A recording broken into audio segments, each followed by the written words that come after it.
Hello everyone. ఏపీలో DMHO ఆఫీసులో ఉండేటువంటి ఉద్యోగాల భర్తీ కోసం జిల్లాల వారీగా అవుట్సోర్సింగ్ మరియు కాంట్రాక్ట్ పద్ధతిలో భర్తీ చేయడం కోసం జిల్లాల వారీగా వరుస నోటిఫికేషన్ అయితే రిలీజ్ అయితే చేస్తున్నారు. ఈ రోజు కూడా తాజాగా మనకి మరొక జిల్లా నుంచి నోటిఫికేషన్ అయితే రిలీజ్ అయితే చేశారు. కాబట్టి ఈ నోటిఫికేషన్ గురించి కంప్లీట్ ఇన్ఫర్మేషన్తో పాటు అప్లికేషన్ ప్రాసెస్ ఏమిటి, ఏజ్ లిమిట్ ఏమిటి, ఏ విధంగా అప్లికేషన్ పెట్టుకోవాలి, ఇలాంటి విషయాలన్నీ కూడా మనం ఈ వీడియోలో పూర్తిగా తెలుసుకుందాం.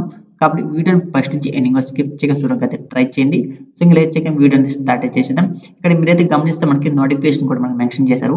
గవర్నమెంట్ ఆఫ్ ఆంధ్రప్రదేశ్ నుంచి నోటిఫికేషన్ రిలీజ్ చేశారు. ఇక్కడ అన్ని పోస్టులు కాంట్రాక్ట్ మరియు అవుట్సోర్సింగ్ పద్ధతిలో భర్తీ చేస్తున్నారు. ఇక్కడ lab technician, data entry operator, అదిగా లాస్ట్ గ్రేడ్ పోస్టులు అయితే భర్తీ చేస్తున్నారు.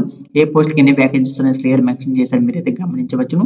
తర్వాత ఇక్కడ రిక్వైర్డ్ క్వాలిఫికేషన్ ఇచ్చారు. ఇక్కడ నుంచి తెలుసుకోవచ్చు మీకు ఏ పోస్ట్కి అప్లికేషన్ పెట్టుకోవాలని అనుకుంటున్నారు, ఆ పోస్ట్కి ఏ క్వాలిఫికేషన్ అనేది క్లియర్ మీ ఇక్కడ నుంచి చెక్ చేసుకోండి. తర్వాత మీకు రోస్టర్ పాయింట్ ఇచ్చారు, అది ఏజ్ రిలాక్సేషన్ చూసుకోండి. ఇక్కడ 18 నుండి 42 సంవత్సరాల మధ్య ఎవరైతే ఉంటారో అందరూ కూడా అప్లికేషన్ అయితే పెట్టుకోవచ్చు. అదేవిధంగా యాజ్ యూజువల్గా మనకి ఎస్సీ, ఎస్టీ, బీసీ క్యాండిడేట్స్కి 5 సంవత్సరాలకి ఏజ్ రిలాక్సేషన్ వర్తించే విధంగానే నోటిఫికేషన్ రిలీజ్ చేశారు, మీరైతే గమనించవచ్చు. సో తర్వాత మనం ఇంపార్టెంట్ డేస్ గురించి తెలుసుకొని మీకు అప్లికేషన్ స్టార్ట్ అయింది 27వ తేదీ నుంచి అప్లికేషన్ స్టార్ట్ అయింది. మరి లాస్ట్ డేట్ చెప్పంటే మీకు మార్చి 2వ తేదీ వరకు కూడా మీరు ఆఫ్లైన్ ద్వారా అయితే పెట్టుకోవాల్సి ఉంటుంది. ఎలాంటి పరీక్ష ఫీజు అయితే లేదు, ఫ్రీ ఆఫ్ కాస్ట్ మీ యొక్క అప్లికేషన్ అయితే సబ్మిట్ చేసుకోవాల్సి ఉంటుంది. సో తర్వాత హౌ టు అప్లై ప్రాసెస్ గురించి తెలుసుకునే దానికంటే ముందు జాబ్ సెలక్షన్ మీకు ఎలాంటి ఇంటర్వ్యూ కానీ, రాత పరీక్ష కానీ, స్కిల్ టెస్ట్ కానీ ఇలాంటివి ఏమి కండక్ట్ అయితే చేయడం లేదు. డైరెక్ట్ ఇక్కడ మీకు మెరిట్ మీద మీకు ఎక్స్పీరియన్స్ బేస్ చేసుకుని డైరెక్ట్ గా రిక్రూట్మెంట్ చేసుకుంటామని నోటిఫికేషన్ క్లియర్ అయితే మ్యాక్షన్ అయితే చేశారు, మీరైతే గమనించవచ్చు. సో తర్వాత ఇప్పుడు అప్లికేషన్ ప్రాసెస్ గురించి మాట్లాడుకుని ఇక్కడ వీళ్ళు ఎలాంటి అప్లికేషన్ ప్రొవైడ్ అయితే చేయలేదు.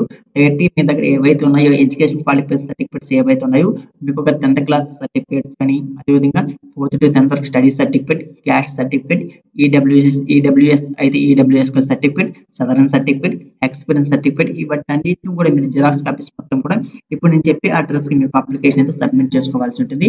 ఇక్కడ చూసుకుంటే మీకు నోటిఫికేషన్ మన తెలుగులో కూడా ఇచ్చారు, మీరైతే గమనించవచ్చు. ఇక్కడ కూడా మనకి డీటెయిల్స్ కూడా ఇచ్చారు, మనకి ఏ పోస్ట్ భర్తీ చేస్తున్నారు, ఎన్ని వేకెన్సీస్ ఉన్నాయి, రోస్టర్ పాయింట్ కూడా ఇచ్చారు. సో మీరైతే గమనించవచ్చు. ఇక్కడ మనకి www.srikakulam.jpgov.in నుండి నోటిఫికేషన్ రిలీజ్ అయితే చేశారంటే ఈ నోటిఫికేషన్ ఎక్కడి నుంచి రిలీజ్ చేశారు, శ్రీకాకుళం డిస్ట్రిక్ట్ నుంచి నోటిఫికేషన్ అయితే రిలీజ్ అయితే చేశారు. ఇక్కడ చూస్తే మీకు పై పేర్కొన్న కేటగిరీ పోస్టులు పూర్తి వివరాలకు www.srikakulam.ap.gov.in నందు సమర్పించగలరు.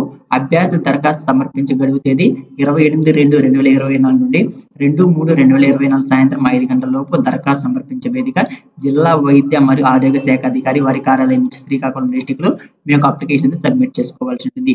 సో ఇది నోటిఫికేషన్ వల్ల మీకు వీడియో ఉపయోగపడింది. వీడియో తప్పకుండా లైక్ చేయండి, ఛానల్ సబ్స్క్రైబ్ చేసుకోండి. So final